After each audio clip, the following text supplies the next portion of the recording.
4 40 ಲಕ್ಷ 5 6 7 8 9 9ರವರೆಗೆ ಅವಕಾಶ ಇದೆ 90 ಲಕ್ಷ 90 ಲಕ್ಷ ಇದೆ ಅಂದ್ರೆ ಬಿಡಿಗಳು ಎಷ್ಟಿರ್ತವೆ 90 ಲಕ್ಷ ಬಿಡಿಗಳು ಒಂದೊಂದು ರೂಪಾಯಿದು ಕಾಯಿನ್ ಮಾಡ್ರಿ 90 ಲಕ್ಷ ಕಾಯಿನ್ಗಳಾಗ್ತವೆ ಓಕೆ ನೆಕ್ಸ್ಟ್ ಇದರಲ್ಲಿ ಮತ್ತೆ ಯಾರಾದರೂ ಒಬ್ರು 10 ಲಕ್ಷದವರು ಸೇರ್ಕೋತೀನಿ ಅಂತಂದ್ರೆ ಮತ್ತೆ ಯಾರಾದರೂ 10 ಲಕ್ಷದವರು ಸೇರ್ಕೋತೀನಿ ಅಂದ್ರೆ ಈಗ ಬರ್ಬೇಕಲ್ಲ ಇನ್ನೊಬ್ರು ಸೇರ್ಕೊಳ್ಳಿ 10 ಲಕ್ಷದವರು ಬರ್ಬೇಕು ಬೇಡ ಬರ್ಬೇಕು ಮತ್ತೆ 10 ಲಕ್ಷದವ್ರು ಬಂದಾಗ ಈ 10 ಲಕ್ಷದ ಏನಾಗುತ್ತೆ ಒಂದು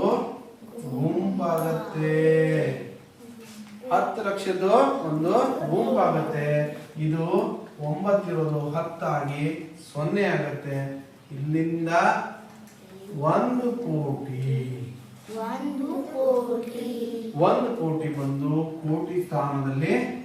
ಸೇರ್ಕೊಳ್ಳುತ್ತೆ ಇವೆಲ್ಲವೂ 0 ಆಗ್ತವೆ 1